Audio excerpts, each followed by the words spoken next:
get it. What's going on, everybody? Welcome to the SchuZ Show. Hope you guys are having an incredible Tuesday. I appreciate you guys all for tuning in to join me today. Let me kick off the show with this real quickly.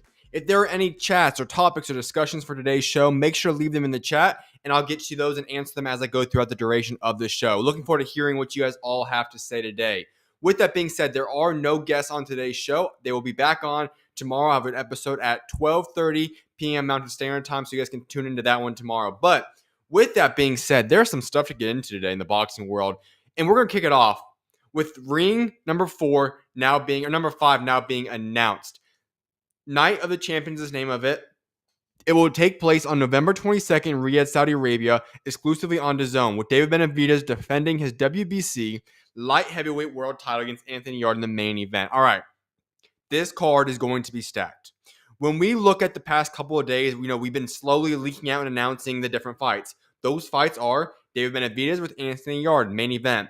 Devin Haney versus Brian Norman Jr. Abdullah Mason versus Sam Noakes. And Jesse Bam Rodriguez versus Fernando Martinez. This card is going to be spectacular. Absolutely incredible. And I've said this time and time again. I don't really care what people's thoughts are on Turki Al-Sheikh. If you're going to look at this card right now and tell me this is bad for boxing, then that's your own problem. You can't tell me this card is not going to be sensational. A 4-fight card, 4 fights that are all for world championships, absolutely stacked. This is the type of fight night that you look forward to as a boxing fan. There are no complaints with this card whatsoever. Absolutely incredible matchmaking as well. Let me break down my early thoughts on this. David Benavidez will have the easy win against Anthony Yarde, in my opinion. I think it's a nice getting himself ready, tune-up fight if you want to call it, for the winner, Bivol Beterbiev. But this is a good fight for himself to kind of grow his brand as well. The Devin Haney-Brian Norman Jr. fight, that, in my opinion, is the best fight on this card. When you look at these two guys, Brian Norman Jr. is coming off having what will probably end up being the KO of the year this year, and he is a world champion, the youngest world champion in all boxing right now. When you look at what he brings to the table, he's fighting a guy against Devin Haney, who I believe has been criticized way too much in his career. However, Devin Haney brings a unique ability into the ring. Whether you don't like him or not, you cannot deny his achievements and what he has accomplished at this point of his career. I'll say that time and time again. This is a great story of of a power versus technique type of fight. Devin Haney is one of the most technically sound fighters in the world. Now, he does have this big flaw. I'm not going to glance over that. We know he has a problem with the hook. Brian Norman has a pretty good hook, if you ask me. This could lead to an incredible knockout for Brian Norman Jr., which will elevate him to stardom, I'd say, in boxing. Whereas for Devin Haney, if he can move up to 147, add another division weight world championship to his name, that's going to do wonders for his career. And if he's sitting in a position where he's now world champion at 147 as well, it's very hard to take much away from that man. He will have accomplished an incredible resume at this early of an age. So that's a big fight in my opinion, probably the fight of the card. Abdullah Mason, Sam Noakes. The fans asked for this fight. Turkey delivered it. This is the fight we wanted to go see. Perfect matchmaking between two up-and-coming guys at 135. Potentially the number one prospect in all of boxing will no longer have that prospect title and become a world champion in Abdullah Mason. But he's going to be fighting Sam Noakes. I think it's a solid fight right there. And then Jesse Bam Rodriguez versus Fernando Martinez. I'm going to give my thoughts on this in a moment in a little bit deeper component. But looking at just the bare minimum facts of Bam Rodriguez fighting Fernando Martinez, incredible fight. That has a chance to be a fight of the year type contender right there. Two absolutely incredible fighters that's going to bring it in the ring. It's going to be an all-out war. Incredible fight right there. Now, I'm going to elaborate on Bam Rodriguez here in a moment, but I just want to make sure I point that part out about the fight first. The kickoff press conference will be open to the public this Friday at 1 p.m. Eastern Time at Hard Rock Times Square, and will be streaming on the Ring Social. So, press conference is already going down on Friday to officially announce and get this fight getting going now. That's where things get a little bit interesting, though. The Anthony Yarde and Benavidez, Devin Haney, Brian Norman Jr., Abdullah Mason, Sam Noakes fights all make sense. Great. But the Bam Rodriguez component is getting a little bit interesting, if you ask me. I elaborated on this yesterday before the fight was official. And I said, you know what? Bam Rodriguez is incredible. I love watching Bam fight. He is a pound-for-pound top 10 guy. In my opinion, he's right in that 6 to 7 range. Phenomenal. But you're going to announce a fight against a fellow world champion when you're going to be facing a world champion in about, 11 days. Something seems off about that to me. And I just have to beg this question. If Bam Rodriguez is the one going out there right now, and he is the one deciding to say, you know what, I'm not going to discuss the technical details, I'm not going to discuss other fights, my team's doing it, that could be one thing. But when you already have a fight announced, he obviously had to sign off on it. When you're already preparing for another fight before you take care of business in the ring against Phumelela Cafu, that's a problem in my opinion. There's no reason this announcement could not have happened after July 19th. Because let's just say, what if Bam Rodriguez loses to Phumelela Cafu? I'm not saying it's likely, or nor am I going to predict that. But what happened when we saw Caleb Plant just a couple months ago? That didn't go as planned. And how about when we go back to the Times Square card and Ryan Garcia got upset and blotched the Devin Haney-Ryan Garcia fight? And what if we go back even further to when Deontay Wilder and Anthony Joshua were supposed to fight each other, and Deontay Wilder had his worst performance of his career and ends up losing that fight? That could happen. Now, the difference between this one and the other ones is that all those other fights probably were agreed to behind closed doors, but they were not yet announced. The problem with this one right now is that they've already announced that Bam Rodriguez will be fighting Fernando Martinez on the undercard of this Ring 5, the Night of Champions card, before he's even stepped foot in the ring and fought Phumelela Cafu. And in my opinion, that is disrespectful to Phumelela Cafu, and I don't think that's the way to do business.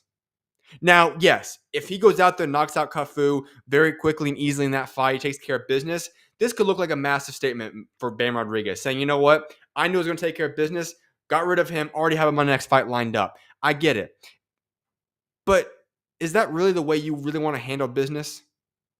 It just seems to me like you could have made this announcement on, the 20th of July, maybe the 21st, something along those lines.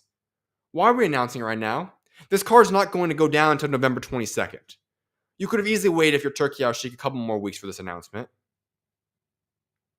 And what baffles me even more is that Bam Rodriguez, he's going to be going out there and he's going to have to be a part of this press conference 8 days before he steps in the ring against a world champion who is coming off of already upsetting Kosei Tanaka to get the world championship belt. He's already had multiple upsets in his career. This is a guy in Cafu who, yeah, he's going to be the underdog in this fight. Make no mistake about that. But he has proven people wrong time and time again. What if that happens again? And when you're a fighter and your mentality is already on your next fight, there's no other way to explain that than to say he's overlooking Phumelela Cafu. Whether he has the right or not to do so, that's to be determined in the ring when they step foot in that ring July 19th and fight for a unification, world championship unification fight where 3 belts will be on the line.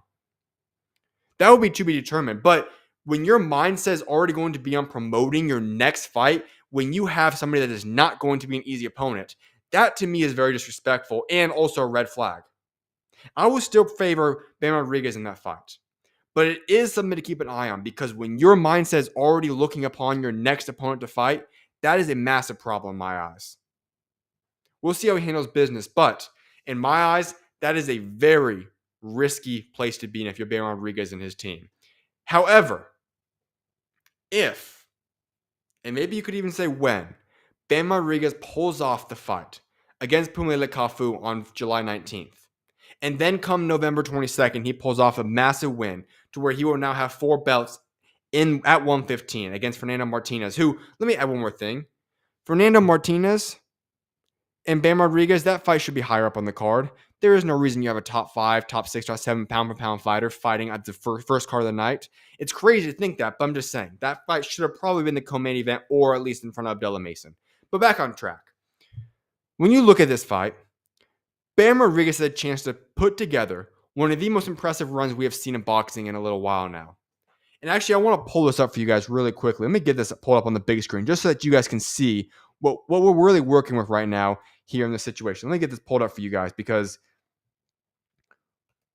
what we're looking at right now, what Bam Rodriguez has a chance of pulling off is absolutely insane. So let's go to this real quickly now. All right, pulling up for you guys so you guys can see this full thing.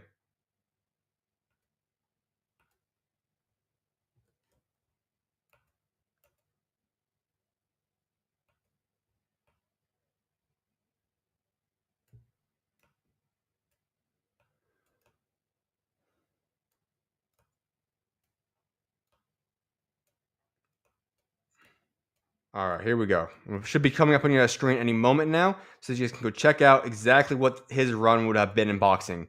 Let's pull this up. All right, here we go. Here is the upcoming list. If you guys should hopefully be able to see on your screen now. This is potentially the run that we could possibly see that Bam Rodriguez will have been on. I already talked about this. Bam Rodriguez is already a man that is believed by most to be a top 5 type pound-for-pound fighter. This man is 25 years old, and he's already perceived to be a guy that's between 6 or 7 on the pound-for-pound list currently in boxing. And we're looking at a man who, at 25 years old, he will potentially have 4 belts at 115. He will have had a run involving Christian Gonzalez Hernandez, Sonny Edwards, Juan Francisco Estrada, Pedro Guerrero, Phumelela Cafu, Fernando Martinez. Even going before that, Israel Gonzalez. This is an incredible resume. And obviously, this is way too early to say this. He has to go through Phumelela Cafu on July 19th. And then, if he gets through that fight, he's going to have to go against Fernando Martinez on November 22nd. If at the age of 25, Bam Rodriguez will have had already placed on his resume the likes of a Sonny Edwards, Juan Francisco Estrada, Phumelela Cafu, Fernando Martinez, Pedro, all these different guys on his list, going even to Israel Gonzalez, Christian Hernandez, all these different guys. If he is to have these names on his resume at the age of 25, where he's now at 115, having 4 of the belts at that point in time, before he turns 26 years old, it's going to be hard to keep that man off the pound-for-pound top 5 list. And might even say this. I think he would have a legitimate case at being a pound-for-pound top 3 fighter in the world. Maybe even higher at that point in time. Because when you talk about pound-for-pound lists, Usyk and Bud Crawford could both be retiring in the near future. And then also look at Artur Beterbiev. If he loses that fight to Bivol, he would probably drop in the rankings as well, or he could even be retiring as well. If all these different things happen, we could be looking at, before Bam Rodriguez turns 26 years old, that Bam Rodriguez could possibly be the number 2 pound-for-pound fighter in the world. Just think about that for a second. At 26 years old, you could possibly be one of the top 2 or 3 fighters in all the world. That's how special this man is. And that's why I say, listen, I get the confidence. Booking a massive fight before you even go through your massive fight is a very risky job to do. But if he pulls this off, he's going to look like he had one of the coldest moves he's made in boxing. This is ultra confidence, but it's a very risky amount of confidence to be doing as well. So it's going to be interesting to see what he does there, but I wanted to pull up that screen for you guys because, listen, that record right there has a chance to be absolutely insane. He's already accomplished great things in the sport of boxing. But if that ends up coming to fruition for himself, where he ends up having that type of run, that is going to be hard to compare with to a lot of the guys in boxing right now. So that's what I want to say about Bam Rodriguez, because that would be phenomenal. Let's fast forward. I talked about Jack Catterall now yesterday. I broke down that fight, gave my thoughts on him. But I wanted to go a little bit more in depth on Jack Catterall. I started off yesterday, said this. Let me make it very clear. He is a guy that does have a warrior mentality to a certain extent. No, he does not show that in the ring with the way he fights and his fighting style. But the way he wanted to continue on with the fight, even with one of the most gruesome cuts we've seen in boxing in a little bit of time, showed that he's got that warrior mentality to some extent. He showed that he's a guy that wants to go out there and fight and try putting on a show to some extent as well. So I want to give him props for that. But let's just get to the facts right now. Jack Catterall, he is a man that is skilled. He is a talented fighter. He is a legitimate good contender in boxing, whether you look at that at the overall 140 weight class or 147. He is a good contender. Is he a world champion caliber fighter? I'm not so sure about that, but he's a very good contender. However, the general perception, and this is why I say the general perception, because it does matter when you talk about branding for a fighter. The general perception of Jack Catterall is as a guy who is currently not very entertaining. And I would have to agree with those sentiments. Some people out there might be fans of him. Some people might like the way he fights. But the vast majority, and we saw this trending on all social media platforms on Saturday when he fought, they do not like watching Jack Catterall fight. And that's a problem for you. When you go stateside to America, you have this massive debate surrounding the likes of a Devin Haney, a Shakur Stevenson, so on and so forth. And let me make this also clear. Jack Catterall is not Devin Haney or Shakur Stevenson in terms of resume, wins, or accolades.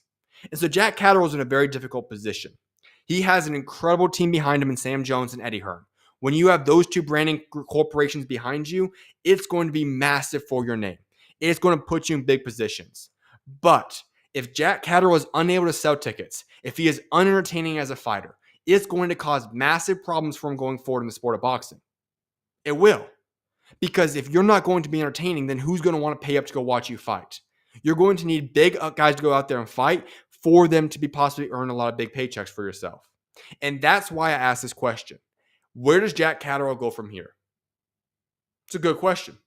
He legitimately said that he could possibly still fight at 140, and that does make things interesting because 140 I feel like is a lot easier of a weight class currently as opposed to 147. But 147 also is a little bit more open at the moment, so it kind of is up in the air in terms of what's going to be next for him. What I will emphasize is this. If you're Jack Catterall, you need to start carrying yourself a little bit different moving forward. We've seen this time and time again, especially in the Floyd Mayweather era. You're going to have to brand yourself as the villain. He is a good guy. A lot of people respect Jack Catterall, including myself. He is a good person. But when you have this entity about yourself that you're not entertaining in the ring and you're not carrying yourself to bring up a lot of hype into this fights, it's going to be difficult for yourself to continue to grow and be a big brand in boxing. That is why I want to emphasize this. If you're Jack Catterall, you have to start honing in on your defensive techniques. You have to start honing in on what you're going to bring to the boxing ring when you step in that ring to make yourself somebody that does not lose in the ring. You already do have a loss on your record. You can't take that back. But moving forward, you have to hone in on your techniques. You have to hone in your defensive skills and become a villain in a certain sense, where guys are going to want to fight you because you're a villain. There's no other reason you're going to get big fights other than by doing that. Being the nice guy and unentertaining in the fight is not the way to go and make yourself a big name fighter. As I said, he's talented. But if he can't take the next jump without becoming a villain in a sense, it's going to cause a lot of problems for himself going forward. And that's my thoughts for Jack Catterall because I like what he brings to the ring. He is talented, but you have to get better at branding yourself or you find a way to go out and go to war when you step in that ring. One or the other. Otherwise, he's going to find himself in a lot of issues moving forward. Let's hop over now to Naoya Inoue. He will hold a press conference on Thursday, July 10th at 12 p.m. Japanese time to announce his next fight, which will likely be against MJ on September 14th at the newly constructed IG Arena in Japan. All right. First and foremost, I went and looked up pictures of this new stadium, or arena, I should say, being built in Japan that he's going to headline to open it up. Beautiful, beautiful arena. It's going to be a massive place. I believe it seats 21,000, I believe it is. So it's going to be a little bit less, quite a bit less, I should say, than the Tokyo Dome, which he has fought at many times. But still, a beautiful new place to open up. Incredible arena. It will be sold out. Incredible atmosphere. He'll be making his return on September 14th. And when he does announce this, can I just make this clear?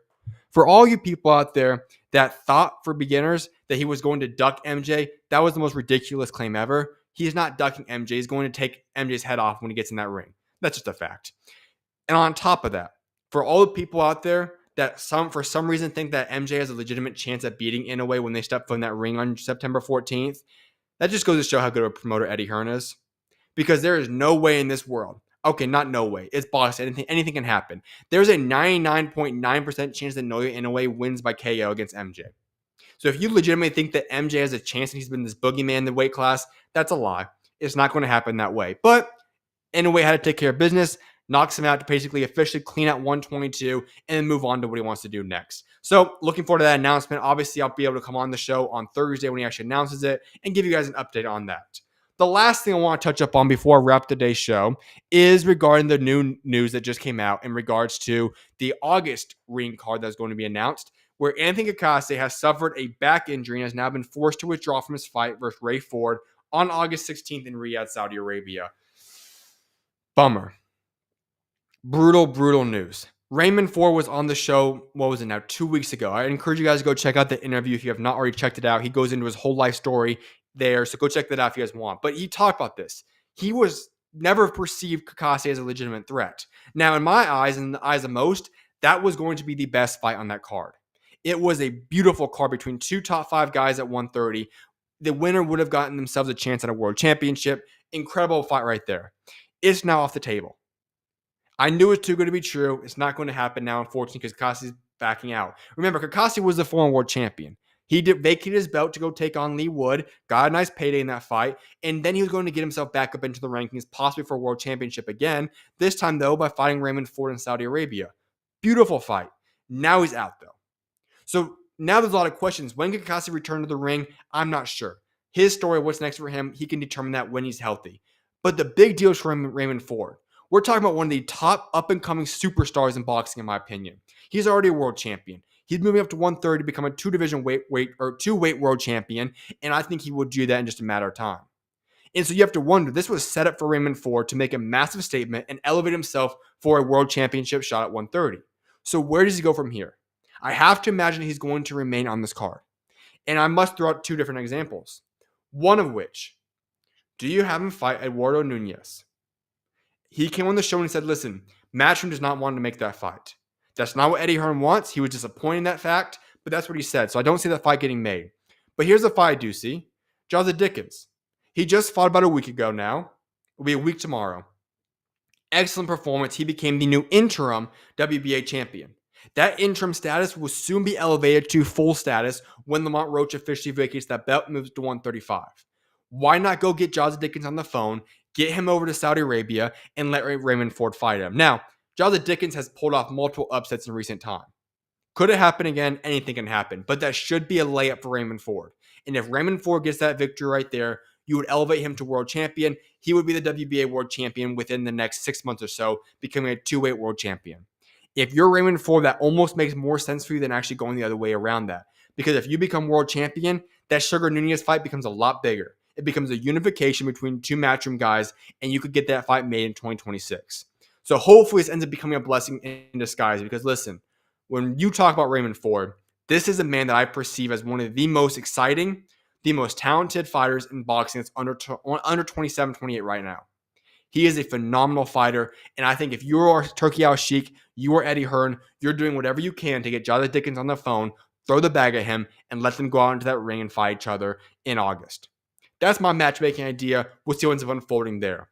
With that being said, though, I appreciate you guys all for tuning in today. I knew it was going to be a quick episode, so make sure you guys tune in tomorrow's show. I'll have a guest coming on who will be announced in the morning tomorrow, but I'll be back live at 12:30 p.m. Mountain Standard Time tomorrow.